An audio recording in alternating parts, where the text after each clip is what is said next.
살아가다 보면 정말 말 같지도 않은 훌륭한 아이디어들이 폭발할 때가 있죠. 그런 아이디어들을 모아 세상을 이롭게 만들어 보고자 하는 남자 3명이 모여서 풀어가는 전에 없던 장르의 팟캐스트. 어쩌면 우리가 더 나은 세상을 만들 수 있을지도 모릅니다. 자가 발전. 오래간만에 뵙겠습니다. 저는 자가발전에서 대화를 이끌어 나가고 현업에서는 문화예술 기획자로 활동하고 있는 은 실장이라고 합니다. 반갑습니다. 반갑습니다. 네, 저는 요즘 은 실장에게 이것저것 많은 가르침을 배우고 있는 삶에 대해서 사제관계를 맺고 있는 이긍정입니다. 반갑습니다. 네, 저는 뭐 하지 요새? 네, 뭐 하는 게 없어요. 네, 감기 걸려서 그만뒀어요? 뭘요? 회사? 아니요, 회사. 네, 감기에 걸려서 골골대고 있는 네, 개발하는 디자이너 아망디입니다. 디자인하는 개발자 아망디입니다. 반갑습니다. 또 수염주의가 무섭죠. 네. 좀 추웠다가 오늘 녹음할 때쯤 되니까 갑자기 확 이제 풀린 것 같아요. 봄이 왔어요. 밤 되니까 또 춥더라고요. 감기 다들 조심하셔야 될 것 같아요, 이거. 예. 네. 저희가 한 주를 쉬고 밤 11시에 네. 9시에 네. 또 모여서 11시까지 녹음을 막 달리고 있네요. 예. 지난주에는 뭐 일단 제가 먼저 큰 문제를 저질렀고 다들 시간이 안 맞다 보니까 다음번 일정을 잡기 못 힘들어서 저희가 푹 쉬었습니다. 그게 참 신기한 것 같아요. 네. 어쩌다 보니까 딱 10화에 한 번씩 쉬게 돼요. 그러게 말이에요.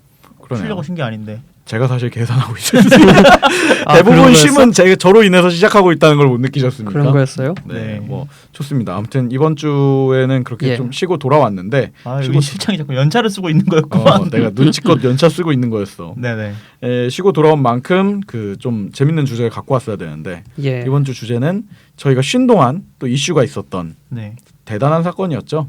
네, 인공지능에게 져버렸습니다. 인간에게 미래는 없습니다. 이제.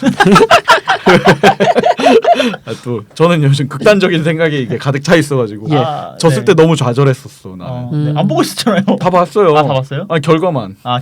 결과만 보면 되지. 네네. 네. 그래서 중간에 이제 알파고 친구가 이제 오류가 난 거죠. 뭐 오늘 자세히 알려주겠지만. 뭐 그렇지. 네, 그 친구가 이제 바둑 두다가 딴 생각을 잠깐 해서 그래. 바둑 두시는 분이 잠깐 어디 갔다 오셔가지고 맞아. 영화 다운 먹고 있었던 것 같아요. 그래가지고 이제 좀 한 번 진 거 말고는 사실상 다 졌다고 그 이세돌 구단이 졌다는 소식을 듣고 이번 주에는 그래서 인공지능 주제를 갖고 온다는 얘기에 제가 설레었습니다. 전 인공지능을 모르는 이날못이거든요. 뭐 요즘 들어서 바둑과 인공지능에 대해서 좀 많은 관심이 생기고 있는 것 같아요. 그래서 이번 주는 인공지능 특집 인공지능 늦은 특집 바둑 특집 할 뻔했는데 바둑 특집 하는 약간 그 바둑학원 원장님 정도 불러오고서 얘기를 해야 되는데 바둑 배우신 분이 지금 제 눈앞에 있잖아요. 제가 바둑 좀 그 어린이 바둑학원의 폐왕이었죠. 전민동에 살았었는데 어디 있는 거예요? 전민동이라고 그 저희 대전에 있어요. 대전에 그 대전 연구단지가 있거든요. 대전 연구단지가 대전에서 되게 잘 나가는 동네예요. 부촌. 거기에 있는 그 바둑학원을 다녔죠. 제가 부촌 아니 저는 되게 멀리서 버스 타고 다녔어요. 엄마가 굳이 거기를 보내겠다고 하셔가지고 제가 한 꼴보기 싫었던 거 아닐까요? 너희들 가. 8살쯤에 그래서 거기를 왔다 갔다 하면서 바둑을 배웠던 기준이 대단하셨네요. 바둑이 어렵더라고. 바둑학원의 패자지 내가. 네. 그래서 뭐 얘기해봐요. 갑자기 이렇게 오디오가 확 비면 갑자기 내가 정적이올로 생각을 하니까 또 그때 바둑학원에서 좋아했던 애 생각도 나고. 8살에. 전 열심히 사랑했었는데 진짜. 저는 이번에 이 대국을 보면서 바둑에 대해서 좀 공부를 하게 된 건데 이게 너무 답답하더라고요. 이제 그 경기가 진행되는데 그 해설자들과 같이 보고 있던 바둑을 아는 분들은 와. 이런 거 한돌 내려올 때마다 근데 저는 왜 뭔데 뭐 안 감쌌잖아. 왜? 감싸는 것만 이제 알고 있는 거야. 그래서 제가 그때부터 바둑을 이제 막 인터넷 찾아보고 그래서 주위에는 바둑을 잘 두는 사람이 없어서 요즘은 그거죠. 바둑은 말한 대로 감싸는 걸로 게임을 하는 건데 이렇게 되면 감싸질 수밖에 없다라는 걸 가정하고 두기 시작하면 수가 무궁무진해지기 시작하는 거죠. 저는 이제 아직도 이제 바둑을 이제 핸드폰으로 배웠는데 바둑을 핸드폰으로 배웠는데 이제 그런 것들을 하다 보니까 뭔가 이게 왜 인공지능이 도전하기 어려운가 그런 것들에 대한 생각이 좀 들게 되더라고요. 그래서 인공지능 특집을 준비하게 됐습니다. 그래서 오늘은 아마 이제 2부쯤에서는 아망드가 알파고 얘기도 해주실 거고요. 네네. 뭐 1부에서는 그러면은 이제 긍정 씨가 그 인공지능 전반에 대한 것들을 살짝 훑어주시고. 그렇지. 알파고 얘기를 하려면 네. 뭔지 알아야 되잖아요. 먼저. 그렇죠, 그렇죠. 그래서 인공지능에 대해서 먼저 개념 소개나 이런 것들을 말씀드리려고 합니다. 인공지능을 모르는 이날못은 되게 즐거운 느낌으로 한번 기대해 보겠습니다. 네. 시작해 주시죠. 예, 오늘은 아마 인공지능 뭐 딥러닝이니 머신러닝이니 이런 벌써 거. 노잼의 향기가 약간 풍기고 있지만. 네, 그런 이야기들을 할 건데요. 사실 우리가 실제로 연구할 수 있는 그런 지능이라는 거는 네. 사람밖에 없어요. 하긴 그 우리가 지능이라는 사람이니까. 단어가 인간이 갖고 있는 능력 중에 하나죠. 어떻게 보면 그걸 정의한 거죠. 어떻게 보면. 그렇게 보일 수도 있겠죠. 네, 그래서 사람이 연구할 수 있는 게 이것밖에 없다 보니까 사람 인간 지능에 대해서 연구를 하는데 실제로 이거에 대해서 제대로 연구가 된 결과는 없어요. 또. 이제까지. 그죠? 지능이라는 걸 분석을 할 수가 없으니까 뭐 알 수가 그렇죠. 없으니까. 네. 그래서 이거에 대해서 사람들이 임의로 그냥 아마 이런 건가 보다라고 약간의 가정을 세우고 연구를 진행을 하고 있어요. 네네. 그래서 인공지능이라는 거는 보통 이렇게 말해요. 인간이 갖고 있는 이런 지적인 능력 네네. 네. 이런 거를 어느 정도 가상으로 인공적으로 네. 구현하는 거. 그러니까 저도 여기서 한마디 거들자면 지능이라는 단어가 지혜랑 재능을 같이 말하는 거를 지능이라고 한단 말이에요. 지능의 정의. 그건 이제 정의하는 네. 사람들에 따라서 관점에 따라서 달라집니다. 그러니까 사물이나 현상을 받아들이는 뭐 이런 것들 전반적인 것들이잖아요. 뭐 그렇게 볼 수도 있겠죠. 네. 근데 그거를 원래는 기계가 당연히 못한다고 저는 생각을 하고 있는 사람 중에 한 명인데 네네. 완벽하게 할 수는 없을 것이다라고 생각하는 사람 중에 한 명이란 말이에요. 네. 저는. 그러다 보니까 전 이런 인공지능이라는 단어가 너무 와닿지가 않아요, 사실은. 사실 억지로 끼워 맞춘 단어의 느낌? 인공지능이라는 거를 우리가 많이 현실에서 많이 느껴봤을 텐데 네. 뭐 게임 같은 거 할 때 네. 컴퓨터라고 하죠. 걔네가 움직이는 거 그게 다 인공지능이에요. 그렇죠. 사실. 그렇죠. 응. 네. 거기서부터 이미 우리는 인공지능을 삶에서 느끼면서 살고 있는 거예요. 너무 많죠. 거부감을 가지시는 것 같아서. 아니요, 나는 거부감 갖고 있어요. 왜요? 하지 말라고 얘기하는 갖고 있어요. 졌기 때문이야. 네, 농담이고요. 네. 어쨌든 그 이제 조금 더 저는 깊게 생각한 거죠. 네. 말한 대로 그것도 인공지능이라고 할 수 있지만 인공지능이라고 괜히 이제 크게 불려서 얘기를 하면 막 기계가 다 사람을 인식할 것 같고 이런 것들을 인공지능이라고 저는 느끼고 있어서 네. 네, 좋습니다. 그 인공지능이라는 게 크게 나누면 네. 강인공지능이랑 약인공지능 이렇게 두 개 강약? 나눠요. 강약. 오. 중인공지능 없나요? 네. 그 휘발이 없어. 그런 건 안 키워. 네. 자, 강한 인공지능, 강인공지능. 네. 영어로는 스트롱 AI라고 진짜요? 합니다. 네. 그러니까 영어로 스트롱 네, 네, 네. AI라서 강인공지능인 한국말로 거야? 그렇게 번역이 된 거지. 센 인공지능하면 이상하니까. 그렇죠. 센 거. 네, 인공지능인데 네. 얘가 자아를 가지고 있다. 하면 강인공지능. 그렇죠. 그걸 강인공지능이라고 하는데, 그러니까 어떤 문제가 있어요. 네. 그럼 그 문제를 인공지능이 스스로 이 문제는 뭐고 이건 어떻게 풀어야 된다. 자기 생각을 할 수 있는 거죠. 네네네네. 자기 자신을 인식을 하고 있기 때문에 뭐, 판단의 기준을 스스로 내리기 시작한다는 그렇죠. 거죠. 뭐 나를 지키기 네. 위해서 어떤 행동을 할 수 있는 네. 거고요. 개성이 그럼 나타날 수도 있고. 우리 그렇죠. 지난번 이발소에서 얘기했던 구글의 자동차, 무인 자동차는 강인공지능이 들어있는 거네요. 그렇게 보긴 힘들어요. 그래요. 약 인공지능을 알게 되면 그게 왜 조용합시다. 강인공지능이 네. 아닌지 네, 알 수 들어볼게요. 있겠죠. 그래서 강인공지능은 명령을 안 해도 스스로 뭔가 행동을 합니다. 네. 이게 조금 달라요. 그 어. 약 조금 이따 나올 애랑. 네. 그래서 우리가 아주 막연하게 이런 말들을 하잖아요. 네. 우린 이제 로봇들의 세상에서 살게 될 거고 그래, 우리 일자리가 뺏길 망했어. 거고. 응? 인간의 미래는 없어. 알파고님 이 글은 판사가 썼습니다. 뭐 이런 글들 네. 막 올라오잖아요. 그럴 때 로봇들이 우리를 지배할 것이다라고 가정을 할 때 거기에 인공지능이 강인공지능에 속하는 그럼 스트롱 사실 AI. 그러니까 제가 상상했던 그 미래에 있는 인공지능이네요. 예. 아직까지 완벽한 강인공지능은 보기가 힘들군요. 그렇죠. 지금은. 그래서 요즘도 미래학자들이 나중에 이 강인공지능 스트롱 AI가 나올 것을 경고한다. 뭐 이런 기사들이 많이 나오는데 네. 실제로 이거에 대해 연구가 진 적이 없어요. 너무 알 수 어려워. 없으니까. 있을 수가 없죠. 왜냐하면 이걸 하기 위해서는 일단 인간이 갖고 있는 자아에 대한 분석이 먼저 이루어져야 되는데 인간에 대한 자아도 아직 분석이 다 이루어지지 자, 않았거든요. 그러면은 그 얘기가 길어지기 전에 약 네네. 인공지능이 뭔지를 얘기해 주세요. 약 인공지능은 뭐냐면 자의식이 없어요. 그러니까 내가 없어. 자아가 없어. 스스로를 인식하지 못한다는 거군요. 그렇지. 그냥 명령하는 대로 움직이는 거예요. 음. 아까 말씀해주신 구글 자동차를 예를 들면 너는 운전을 해야 되는데 이런 상황에선 좌회전을 하고 이럴 땐 멈추고 명령이 있잖아요. 아까 제가 말했던 그게 강인공지능이 아닐까요라고 물어봤던 요지는 자동차를 지켜야 되는지 즉 자동차 안에 있는 사람을 지켜야 되는지 밖에 있는 사고를 차라리 내야 되는지 이런 걸 결정하는 게 그 아까 말했던 대로 자기 스스로 결정한다의 범주가 아니라 그것도 결국 수많은 프로그램 중에 일환일 뿐이라는 거죠. 만약에 그 프로그래머가 정하지 않은 그런 상황에 있어서 스스로 판단하고 그러면 강인공지능입니다. 그렇죠. 그렇게 볼 수 있겠죠. 그래서 강인공지능이랑 약인공지능이랑 그렇게 차이가 있는 거죠. 그 가장 가까운 예로 그 영화 바이센터 니얼맨이라는 거 보면 로봇이 나와요. 그래요? 바이센터 뭐? 바이센터 니얼맨. 그 배우 이름이 뭐지? 그 돌아가셨어요. 네, 돌아가셨는데. 플러거 나오신 분. 돌아가신 거 말고. 로봇 나오는 거는 저기 걔밖에 없지 않아? 맨인 블랙에 나온 형? 네, 아무튼 그 바이센터 니얼맨의 영화에 보시면 로빈 윌리엄스. 로빈 윌리엄스 그분 나오는 그분이 로봇으로 연기를 하세요. 오, 진짜요? 로봇으로 나와요. 사람 역할이 아니야? 네, 사람 결국 근데 그 로봇이 스토리가 어떤 버그에 의해서 자아를 가지게 되는데 자아를 통해서 그 결국 나는 인간이 되고 싶어. 나는 너무나 인간이 되고 싶어. 피노키오네. 네, 그런 욕심을 가져서 결국 인간이 돼요. 인간의 장기를 다 이식받고 그 인공적인 장기를 그래서 결국은 죽어요. 바이센터 니얼맨. 바이센터 니얼맨이라는 영화인데 그 영화에서 보면은 이제 버그에 의해서 자아가 생겨요. 원래는 사람 모양을 가진 그 청소 로봇인데 휴머노이드. 집안일을 하는 휴머노이드인데 그런 것들 그 버그에 의해서 자아가 생기고 뭐 그런 것들을 가져요. 음악을 연주하고 음악이 아름답다라는 생각을 가지고 그런 어떤 거 아름답다 이런 정량적이지 않은 감정을 가지네요. 네, 정량적이지 않은 데이터인데 컴퓨터가 그걸 알게 되는 거죠. 그런 것들을 통해서 이제 자아가 생기고 결국 이제 이런 판단을 하기에 이르러요. 너가 만약에 진짜 인간이 되면 인간의 장기를 이식받고 인간이 되면 죽어야 된다. 근데 난 죽어도 좋다. 인간이 되고 싶다. 이런 판단까지 내리고 결국 스스로 판단을 내리다가 결국 인간이 돼서 죽어요. 죽으면서 영화가 끝나요. 되게 오래된 영화예요. 한 2000년? 그러네요. 2000년 소설이 원작이군요. 네네. 그래서 이런 것들을 보면 이제 강인공지능이 어느 정도까지가 돼야 그런 게 강인공지능이라고 정의해야 되겠네요. 네. 자동차가 그런 걸 할 수는 없잖아. 그러네. 이번에 나온 알파고도 약인공지능에 속하죠, 사실. 결국은 바둑을 두는 거에 이제 그렇죠. 특화가 돼 있습니까? 그러네요.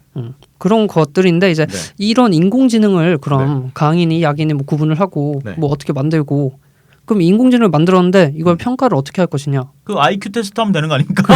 멘사 테스트, 로봇한테 퀴즈 풀어봄 이래가지고 MBTI도 한번 시켜주고 알파고한테 ADHD 성향을 갖고 있을 수도 있으니까요. 네, 이런 인공지능 평가를 하는 척도를 보통은 튜링 테스트라는 얘기를 많이 해요. 이게 어떤 거냐면 앨런 튜링이라는 분이 있는데 이게 되게 옛날 분이에요. 50년대 그때 활동하셨던 분인데 초천재. 초천재예요? 네.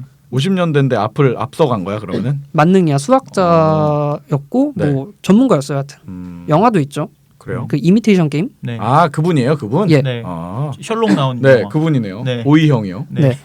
그래서 그 인공지능 초기 단계에는 지능이 뭐냐? 그거 먼저 정의를 해야 됐군요. 근데 은실장 말대로 정의가 안 되는 거예요. 그렇죠, 사실은. 뭔지 알 수가 없어. 그래서 인공지능이 뭐다 그 기준선을 정하기보다는 우리가 생각을 했을 때 컴퓨터랑 대화를 해서 사람이 컴퓨터랑 대화를 했는데 이게 컴퓨터인가 사람인가 알 수 없을 때 그러면 얘는 인공지능이다. 그러니까 이게 척도를 정할 수가 없다 보니 근데 그게 그 척도를 정할 수 없는 이유가 아까 아망드 말대로 인간의 지능을 먼저 알아야 되는데 그게 안 되니 그럼 기준을 인간으로 삼자라고 해버린 거네요. 인간이 분별할 수 없으면 그게 인공지능이다. 이렇게 하자. 강인공지능인 거죠. 아니면 그것과 상관없이 그냥 인공지능이란 개념 자체를 그렇게 둔 거죠. 그 당시에는. 그 당시에는. 그래서 튜링 테스트라는 게 있는데 이런 거예요. 제가 이제 질문을 하는 사람이고요. 제 앞에는 대답을 하는 사람이 2명 있어요. 한 분은 진짜 사람이고 한 분은 컴퓨터입니다. 누군지 몰라요? 근데 모르죠. 그 제가 질문을 하고 2명이 대답을 해요. 흥미롭다 이거 되게. 2명이 대답을 해서 둘 중에 어떤 사람이 컴퓨터다 이렇게 했을 때 이제 맞추면은 탈락이고 못 맞추면 인공지능이 아닌 거고. 그렇죠. 그래서 그런 테스트가 있어요. 근데 이거 자체는 뭐 실제로 SF 소설이나 영화 같은 데 보면 막 이런 수식어가 붙어요. 뭐 인공지능이 나왔는데 세계 최초로 튜링 테스트를 통과했고 뭐 이런 수식어가 붙는데 이건 실제로 인공지능을 평가하는 척도로 쓰이진 않아요. 그냥 그 가설이었던 것뿐이죠. 초창기에 그렇죠. 처음 인공지능이 그래서 나왔을 때. 이게 실제로 뭐 쓰이긴 하는데 네네. 이거를 진짜 기준선으로 잡고 연구를 한다든지 네. 이런 건 아닙니다. 그 뭐 심심이랑 대화해도 우린 못 느끼지. 그렇지. 그럴 수가 있지. 누가 더 욕 잘하나 테스트 뭐 이런 거. 심심이 짤 보면은 옛날에는 되게 논리는 심심이가 멍청하다는 짤이 많은데 점점 심심이가 그 쌓여가는 데이터로 대화를 하잖아요. 네. 그러다 보니까 요즘 심심이들 거 보면 막 무서워. 진짜 심장 떨리는 막 그런 로맨틱한 발언 해줄 때도 있고. 이제 뭐 욕이 나서 좀 그렇지만 심심이한테 누가 야 이 호로 새끼야 이렇게 말을 했더니 왜 아빠? 막 그런 것도 있고 뭐 심심아 나 뭐 오늘 헤어져서 뭐 슬퍼 그랬더니 뭐지?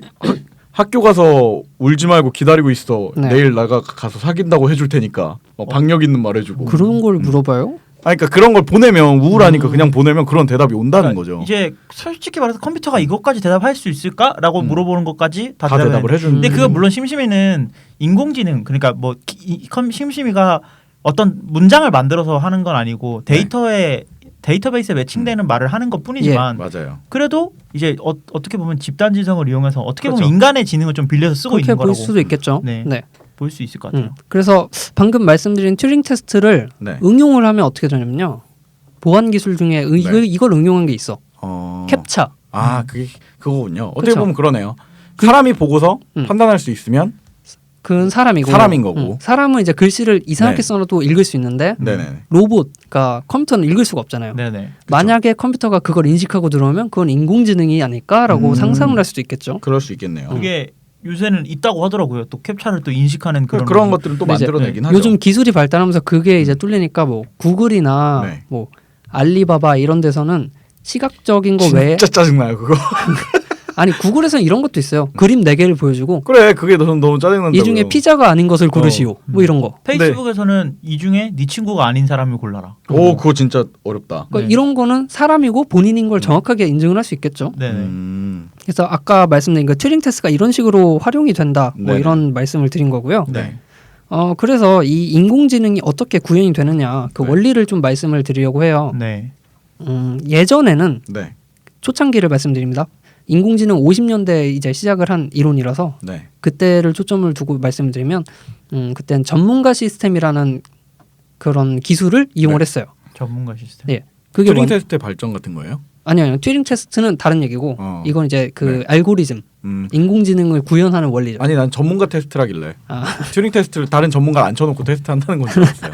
이게 뭐냐면 모든 질문에 대한 답을 컴퓨터에 다 넣어놓는 거예요. 네네. 그러니까 예를 들어서 이거는 뭐 전문 용어로는 무차별 대입 방법이라고 하기도 하고요. 브루트포스 뭐 이런 식으로 부르기도 하고 보통 이건 의료업계에서 많이 써요. 의사분들이 진단, 그러니까 환자의 그 증상을 입력을 하면 이런 증상에는 이런 진단이 나온다. 그러니까 말 그대로 전문가가 알고 있는 모든 지식을 다 넣어놓는다는 느낌이네요. 그렇죠. 그래서 온갖 조건문으로 점칠이 돼 있어요. 뭐라면 뭔가, 뭐라면 A라면 뭐고. B를 내놔라 이런 식으로. 그렇죠.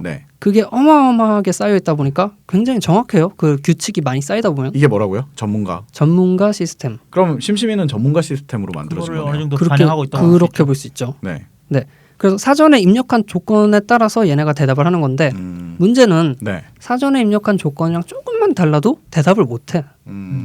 대답을 못하거나 그래서 왜 그런 전문가 시스템으로 만들어진 건 예를 들면 뭐 무슨 말을 하시는지 알 수 없습니다. 뭐 그런 대답이 나오는 거죠. 이렇게 나오는 거죠. 검색 결과 없음 같은 게 쉽게 말해. 그래서 이런 걸 피하면서 쓸 수 있는 방법들은 그러니까 알파고가 만약에 전문가 시스템을 이용해서 우리를 뭐 바둑을 더 쓰면 감시를 한다 우리를. 네네네. 그럴 때는 얘를 피하려면 캠브리지 효과 아시죠? 그게 뭐예요? 그렇게 뭐란 몰라요. 캠브리지 효과 모르세요? 이게 전문 얘기가 나오면 이제 듣는 청취자분들이 힘들어하신다고. 자가 발전을 뭐 이렇게 글자로 써놨을 때 자발가전 뭐 저렇게 써놓으면 읽을 때는 그냥 자발전처럼 읽히는데 아니면 뭐 그냥 인터넷으로 치자면 자 띄고 스페이스 몇 번 누르고 가 띄고 이런 식으로 그런 식으로 사람은 읽을 수가 있지만 근데 얘는 이제 전문가 시스템은 거기에 대한 대답은 없으니까 알 수가 없는 거예요.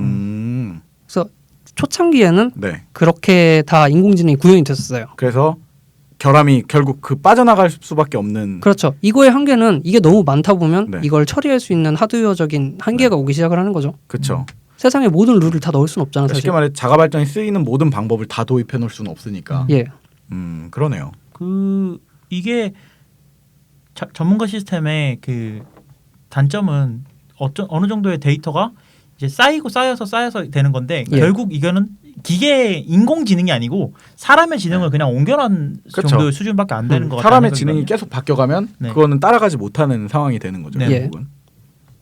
예, 그렇게 했었는데 이제 이게 조금씩 발전을 해요. 네. 그러면서 다른 알고리즘, 다른 방법들이 도입이 되는데요. 네.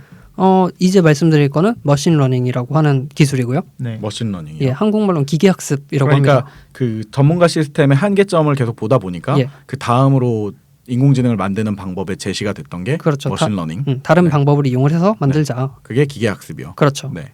이거는 쉬워요. 사람도 모르는 걸 만들어야 되는 상황이 왔어요. 예를 들어서 은 실장은 네. 숨을 어떻게 쉬나요? 설명할 수 있어요? 코로 쉬는데요. 그 원리를 설명할 수 있어요? 그렇죠. 뭐 설명을 하려면 할 수는 있겠지만 어쨌든 내가 말을 내는 네. 소리를 낼 때 소리를 어떻게 내요? 그러니까 단순히 모르지. 네. 뭐 모르지 나는 지금은. 그러니까 사람은 자기도 모르게 하고 있는데 그렇죠. 그걸 정확하게 어떤 과정에 해서 뭐 룰을 규칙을 네네네. 말을 할 수 없는 것들이 많아요. 네. 근데 컴퓨터가 그걸 해야 되는데 내가 규칙을 넣어줘야 얘가 작동을 하지. 그렇죠. 인간이 그러니까 아까 말했던 전문가 시스템에 그 사람의 지능을 넣어놨다고 했을 때 예. 사람의 지능 밖에 있는 것들이 필요하기 시작했다는 거거든요. 그렇죠. 네. 그러니까 사람이 규칙을 만들 수가 없다 보니까 네. 기계가 스스로 규칙을 만들면 어떨까? 라고 생각을 하기 시작을 했어요. 네. 그래서 얘는 사람이 미리 규칙을 한두 개만 만들어 놓으면 네. 지 알아서 규칙을 세우고 거기에 따라서 행동을 합니다. 새로운 규칙을 만들 수 있게 권한을 준 거군요. 그렇죠. 네. 그래서 기계가 스스로 학습을 해요. 그래서 머신러닝이에요.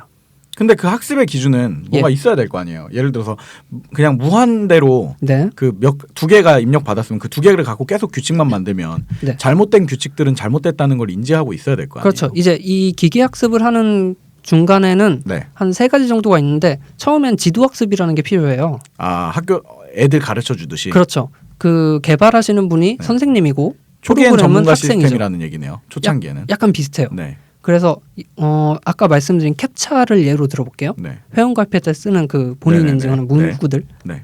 그 그림을 한 100개를 만들어 놓고 네. 사람이 그 100개가 진짜 숫자가 뭔지 다 옆에 적어놔요. 그 처음 개발하시는 분이. 예. 네. 그리고 그거를 이 프로그램한테 주고 이걸 인식을 해서 외워. 라고 초기에는 지도 학습을 합니다. 네네네. 그럼 사람이 알려주는 거죠. 네. 그리고 나서 이제 비지도 학습을 하기 시작해요. 스스로 학습을 하기 시작해요. 네. 그런 그림만 넣어주면 지 알아서 숫자를 뱉어봐요. 그러다가 뭐는 맞고 뭐는 틀리고 이렇게 답을 계속 내리기 시작하는 거죠. 그렇죠. 그 숫자들이 적혀 있는 그림 속에서 네. 스스로 패턴을 찾고 그 패턴을 인식해서 뭐 네. 자기가 답을 내놓기 시작을 하는 거죠. 네. 그러면서 규칙을 세워가고 그 쌓인 규칙들을 통해서 자기가 스스로 커지고 네네네. 뭐 이런 인공지능 방식을 이제 머신러닝이라고 합니다. 그러면 시리는 우리 스마트폰에 있는 아이폰에 있는 시리는 예. 저 뭐 다들 아실 분들은 아시겠지만 사용하는 만큼 오타의 숫자나 오타의 그 음성 인식률이 음성 인식률이 올라가요. 예. 네. 그럼 이거는 머신러닝의 일부를 채용하고 있는 거네요. 그렇죠. 네. 예를 들면은 제가 뭐 자가 발전 이런 네. 말을 했어요. 네. 그러면 이건 실제로 그 소리의 진폭이나 이런 모양들이 그렇죠. 적힐 거란 말이에요. 네. 그럼 그 진폭에 해당하는 글자는 자가 발전이다. 라고 이걸 얘가 스스로 학습하고 네. 거기에 대한 규칙을 세우면서 음성 인식률이 상승되는 거죠. 상승하는. 예.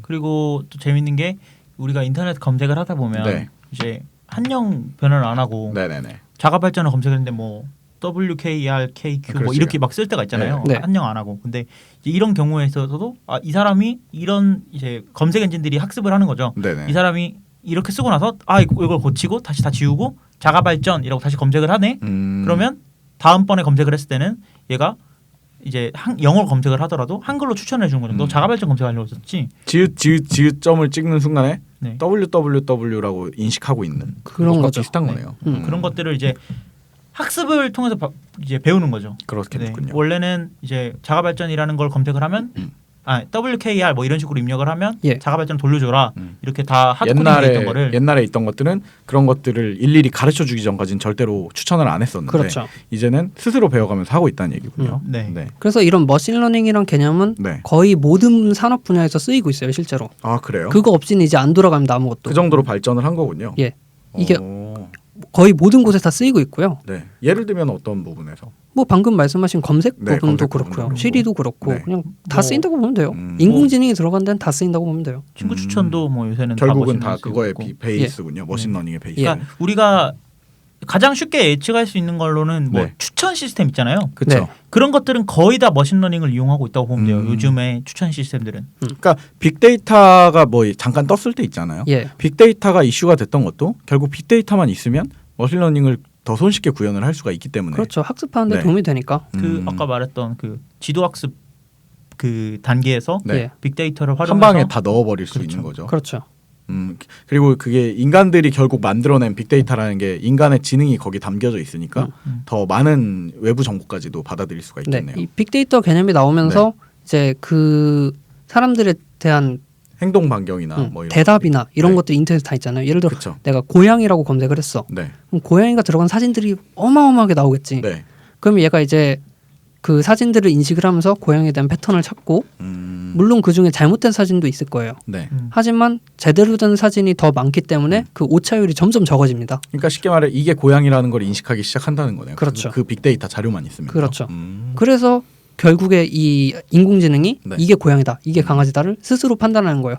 어떻게 생겨야 고양이고 강아지다라는 걸 우리가 사람이 배우지 않잖아요. 그렇죠. 은 실장도 강아지는 말이야 코 위에 뭐 몇 센치 떨어진 눈이 있고, 않죠. 그죠? 근데 다 알잖아. 그렇게 따지면 뭐 사람이나 개나 똑같죠.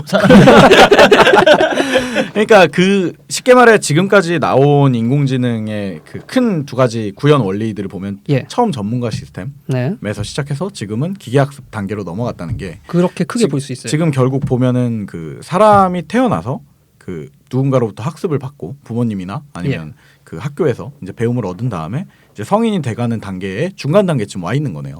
지금 이제 학교에서 배우는 단계까지는 왔다는 얘기군요. 스스로 공부해서 자료를 더 넓혀가는. 그렇죠. 무섭네요. 그러고 있는데 이 머신러닝으로도 조금 이제 잘 안 된다라는 얘기들이 나오고 있어서. 예를 들면 어떤 한계점에 도달할 수가 있죠? 지금 단순히 얘기만 들으면 한계점이 없어야 되거든요. 근데 이게 시간이 너무 오래 걸리는 거예요, 배우는데. 아, 계속 배우는데. 그런 것도 있고 뭐 이 배우는데 한계도 있고 사실. 그래서 이 구조를 사람과 더 비슷하게 만들어 보자라고 해서 나오는 게 인공신경망, 딥러닝 뭐 이런 게 나옵니다.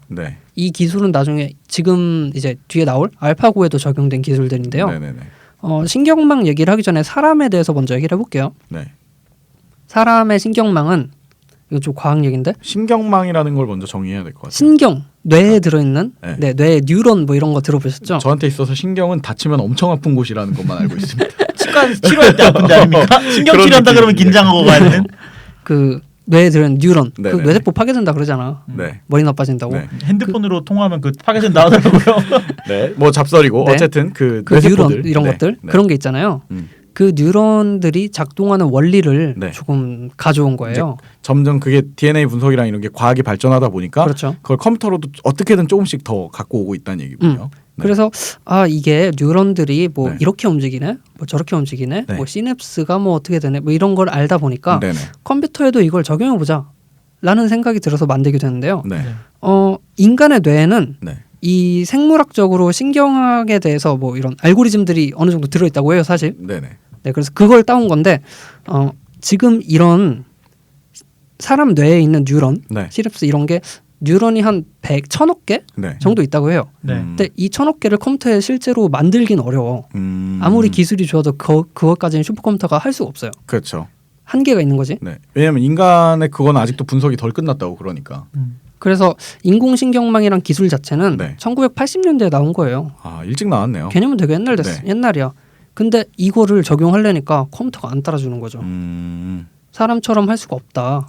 그러고 있었다가 지금 되니까 이제 이거 알고리즘도 우리가 개선을 해서 좀 성능도 좋아졌고 완벽 사람은 아니지만 컴퓨터도 좋아졌고 뭐 빅데이터니 뭐니 해서 데이터도 많고 해볼 만하겠는데 이렇게 해서 이걸 쓰기 시작을 하는 거예요. 좀. 뭐 그렇죠. 지금 스카이레이크인가요? 네. 인텔 스카이레이크. 네. 네. 빠르다고 스카이레이크 하더라고요. 정도만 나와도 이제 조금 될 만한가 예. 보죠. 네. 네. 내가 8개씩 막 들어있고 이러잖아요. 이제 CPU에. 뭐 그렇기도 하죠.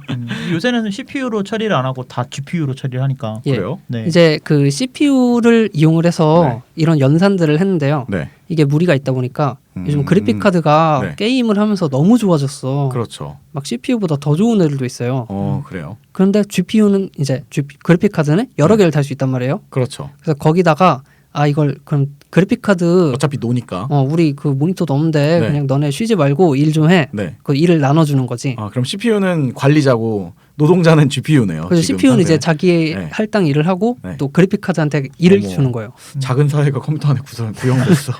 그 헬조선을 불러왔어. GPU가 또 그런 것들 그런 이유들도 있지만 네. 이제 확장이 무한히 가능하다 뭐 이런 그 확장이 무한히 좀 용이하다라는 네네네네. 장점도 있지만 GPU는 그래픽을 처리하는 그 프로세서다 보니까 네. 우리가 3D 게임을 많이 하고 그다음에 네. 뭐 그래픽이 들어간 게임들을 많이 하잖아요. 그러니까 네네네. 그래픽 카드이기도 하고 네. 그러다 보니까 수치적인 계산을 굉장히 특화가 되어 있어요. 그러니까 현실에 관련된 계산들을 하기 시작하기 더 좋다는 말씀이시군요. 그렇죠. 뭐 그렇게 받아들일 수도 있고 어쨌든 CPU보다 수치적인 계산을 하는데 그러니까 CPU 한 대가 계산하는 거를 CPU 뭐 10대가 계산하는 거를 GPU는 혼자서 계산을 해도 대등한 그런 네네네. 성능이 나고 네. 그런 것들에 있어서 이제 딥러닝이나 뭐 이런 시장에서는 이제 GPU를 좀 더 많이 활용하는 추세죠. 그렇죠. 신기하네요. 네. 뭐 어려운 얘기긴 하지만 예. 어쨌든 그렇다고 합니다. 여러분이 쓰는 그 그래픽 카드가 이런 식으로 쓰이고 있습니다. 게임할 때 쓰는 게 아니군요. 그렇죠. 아니요, 난 게임할 때만 쓰는데. 네. 일단 여러 가지 신기한 얘기들을 좀 들어봤는데 예. 일단 인공지능이라는 게 그 강인공지능이랑 약인공지능으로 일단 구분이 되어 있고 크게. 지금 현세에서 만나는 인공지능은 다 약인공지능의 범주다. 그렇죠. 강인공지능이 나오면 이제 그때부터는 약간 긴장 타야겠네요. 그게 나왔을 때는 아마 우리가 네. 나온지 모르지 않을까? 그렇겠지. 스스로 숨기겠지. 엑스마키나라는 영화 봤습니까? 뭐 이런 음모론들이 많죠, 사실. 네. 그래서 그 지금 사회에서 그러면은 예. 이런 부분 지금 방금 긍정 씨가 얘기해줬던 것들 네. 캡차였던가요? 네, 캡차라던가 뭐 이런 작은 부분들 말고 심심이나 이런 거 말고 네네. 실질적으로 또 영향을 아예 크게 주고 있는 부분들이 있나요 혹시? 그렇죠. 지금 인공지능 2016년 기준으로 보면 네. 음성 인식을 통해서 뭐 시리 네. 이런 것들. 음성 인식을 통해서 동시 번역이 되는 그런 게 있어요? 있어요. 그런 것도 있고요. 근데 그건 이제 거의 차이를 못 느낀대요. 진짜요? 예. 한국어랑 영어랑 이런 게 아니라 이런 거에서 네, 이제 언어는 언어들은, 다르겠지만 조금 뭐 다르겠지만 아마 영어랑 스페인어 쪽일 거예요. 같은 네, 좀 유럽 그, 쪽 네. 제가 그거를 그 클라우드 펀딩 사이트에서 봤는데 네. 예. 저는 둘 다 잘 뭐 영어도 못하고 스페인어도 못해서 그런 건지 모르겠지만 예. 되게 자연스럽게 이거 만약에 그걸 놓고 튜링 테스트를 한다면 사람이 모를 정도로 근데 자연스럽게 저도 되더라고요. 그 스페인어를 이제 깨짝 관심이 있다고 공부를 하고 있는데 예. 그 순서라고 해야 되나요? 어순이죠. 어순이 영어랑 비슷해서 마치 우리나라랑 일본어가 쉽게 번역이 되는 것처럼 네네. 물론 그 자세한 맥락이나 이런 것들은 좀 틀리겠지만 예. 그 기본 지식이 있을 정도면 충분히 알아들을 정도로 나온다고 하더라고요. 번역기를 돌리면. 네. 그게 이제 스카이프 같은 네. 데서는 화상 회의를 할 때 자동으로 번역이 돼서 진짜요? 나오기도 하고요. 네. 그리고 뭐 네. 테드 같은 이제 강연들 있잖아요. 네네네. 머신러닝 강연을 한다고 한 네. 분이 머신러닝 기계를 만들어서 네. 중국어를 배우게 한 다음에 네. 한 4일 정도 뒤에 발표를 했는데요. 그 컴퓨터가 중국어를 하기 시작을 했습니다. 4일 그럼 뒤에 4일 동안 자기가 혼자 공부를 한 거예요? 학습을 해서. 이야. 그리고 그런 소름 것도 돋네. 있죠. 우리가 유튜브에서 영어나 한국어 뭐 이런 자동 번역 버튼 같은 거. 그런 번역 네. 버튼도 있고 예. 그다음에 자막이 없는 영상인데도 이제 누르면 음성을 듣고 자막을 만드는 그렇죠. 그런 것들도 가능하죠. 영어는 그게 거의 완벽하다고 그러더라고요. 거의 그러더라고요. 참 무섭네요. 생각해 보면 그 번역도 결국은 머신러닝이 딥러닝과 머신러닝의 결과물이겠네요. 그렇죠. 네. 그런 것도 있고 뭐 실제로 게임 같은 거는 네. 게임 방법을 안 알려줬는데 컴퓨터가 스스로 사람이 저렇게 하네? 진짜요? 그리고 게임을 따라해요. MMORPG나 뭐 이런 데에서 뭐 거기까지는 아니겠지만 지금 단계에서 그런 수준까지 발전을 했고요. 네네. 그 AP통신 이런 기사를 네. 작성하는 곳들, 신문사들 네. 거기서는 한 60-70% 기사 정도는 60-70% 정도의 네. 기사들은 로봇이 씁니다. 그게 무슨 말이에요?